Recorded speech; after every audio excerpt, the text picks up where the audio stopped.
Hi everyone, स्वागत है आपका हमारे चैनल पर। तो रुक्मणी प्रकाशन स्टैटिक जी के क्वेश्चन बैंक चल रहा है। आज हमारा 99 होगा, एक ही सीट हो पाएगा। तो चलिए हम लोग 20 प्रश्न ध्यान से देखेंगे। ये 20 प्रश्न 20 एग्जाम में पूछे गए हैं किसी न किसी रूप में। कई एग्जाम में आप लोग जाकर के देखिएगा, आपको एक न एक प्रश्न आपको देखने को मिलेगा स्टैटिक से। बहुत ही मुश्किल से ये बुक अवेलेबल हो पाई है, तो इसीलिए आप लोग ध्यान से देखिए। हर प्रश्न इंपॉर्टेंट है। आप एग्ज़ाम दीजिएगा, देखिएगा इसमें से कितने सारे प्रश्न आते हैं।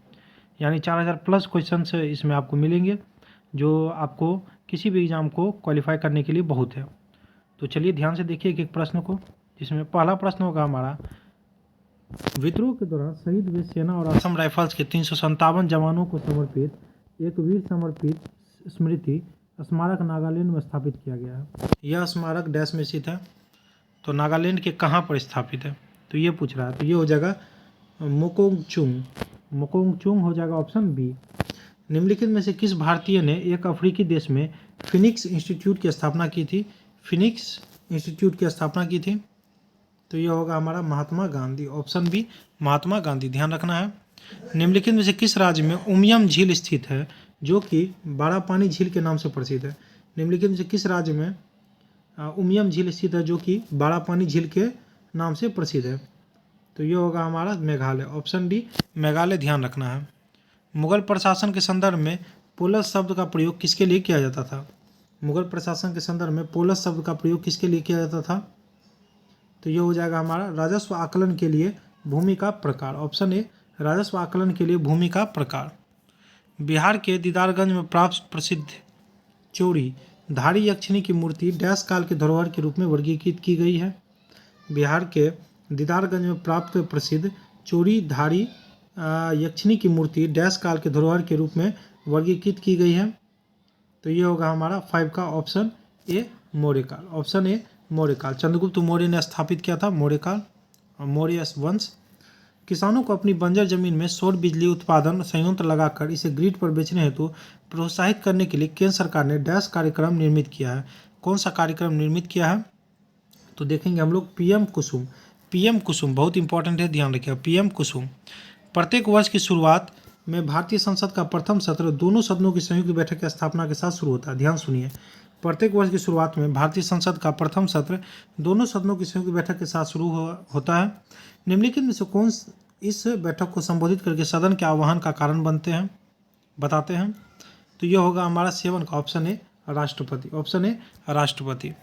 निम्नलिखित में से किस राज्य में अजिक्कल बंदरगाह स्थित है? देखिए, पूज्यता राष्ट्रपति का महाभियोग, ध्यान रखिएगा 61। निम्नलिखित में से किस राज्य में अजिक्कल बंदरगाह स्थित है? अजिक्कल बंदरगाह स्थित है, तो यह है केरल में। कहाँ? केरल में। Option A. शिक्षा में जो है सबसे ऊपर राज्य में केरल ही है, शिक्षित राज्यों में। The diary of Manu Gandhi, the diary of Manu Gandhi 1943 से 44 पुस्तक के संपादक और अनुवादक निम्नलिखित में से कौन है? तो ये हो जाएगा 9 का हमारा त्रिदीप सहरूद। त्रिदीप सहरूद, ऑप्शन ए हो जाएगा। चलिए क्वेश्चन नंबर 10 देखेंगे। जोनबिल मेला किस राज्य में मनाया जाता है? जोनबिल मेला किस राज्य में मनाया जाता है? तो ये मनाया जाता है असम में। ऑप्शन ए असम में। असम की राजधानी दिसपुर। निम्नलिखित में से कौन सा रेशा अर्ध संश्लिष्ट बहुलक का एक उदाहरण है? कौन सा रेशा जो है अर्ध संश्लिष्ट बहुलक का एक उदाहरण है? तो यह है option B rayon. Option A option B rayon. निम्नलिखित से कौन सी नदी यमुना नदी की एक सहायक नदी नहीं है? यमुना की सहायक नदी नहीं है। जो है देख लेते हैं हम लोग। तो ये जो है बेतवा है, चंबल है, हिंडन है, सोन नहीं है। ऑप्शन बी राइट हो जाएगा। मिसमी पहाड़ियाँ मुख्य रूप से निम्नलिखित में से किस भारतीय राज्य में स्थित है? मिसमी पहाड़ियाँ मुख्य रूप से निम्नलिखित में से किस भारतीय राज्य में स्थित है? तो यह है ऑप्शन सी अरुणाचल प्रदेश। अरुणाचल प्रदेश, ईटानगर इसकी राजधानी होगी, अरुणाचल प्रदेश। प्राचीन भारतीय राजा खारवेल की जीवनी प्रसिद्ध हाथी गुम्फा शिलालेख में पाई गई है। उन्हें डैश से शासन किया था? उन्होंने कहाँ शासन किया था? तो यह किया था ऑप्शन ए कलिंग से। कहाँ से? कलिंग से। ऑप्शन ए हो जाएगा। विकिरण मापने के लिए निम्नलिखित में से कौन सा उपकरण प्रयुक्त होता है? विकिरण मापने के लिए निम्नलिखित में से कौन सा उपकरण प्रयुक्त होता है? तो यह होता है bolometer. Option C bolometer. Virupaksha मंदिर किस भगवान को समर्पित है? विरूपाक्ष मंदिर जो है किस भगवान को समर्पित है? तो यह समर्पित है भगवान विष्णु को। ऑप्शन बी भगवान विष्णु। प्रथम न्यूक्लियर परीक्षण का कोड नाम क्या था? प्रथम न्यूक्लियर परीक्षण का कोड नाम क्या था? तो यह होगा हमारा स्माइलिंग बुद्धा। स्माइलिंग बुद्धा बहुत इंपॉर्टेंट है, ध्यान रखिएगा। ऑप्शन ए पॉलिटिक्स ऑफ जुगाड़ द कॉलिशियन हैंडबुक पुस्तक के लेखक कौन है? तो इसके लेखक है ऑप्शन सी सवा नकवी। सवा नकवी है ऑप्शन सी। भारत का सबसे पुराना अर्धसैनिक बल निम्नलिखित में से कौन सा है? सबसे पुराना अर्धसैनिक बल निम्नलिखित में से कौन सा है? तो यह होगा हमारा असम राइफल। ध्यान रखिएगा, असम राइफल बहुत बार पूछा गया, ऑप्शन डी हो जाएगा। 1928 में हिंदुस्तान सोशलिस्ट रिपब्लिकन एसोसिएशन का गठन निम्नलिखित में से कहाँ किया गया था? 1928 में हिंदुस्तान सोशलिस्ट रिपब्लिकन एसोसिएशन का गठन निम्नलिखित में से कहाँ किया गया था?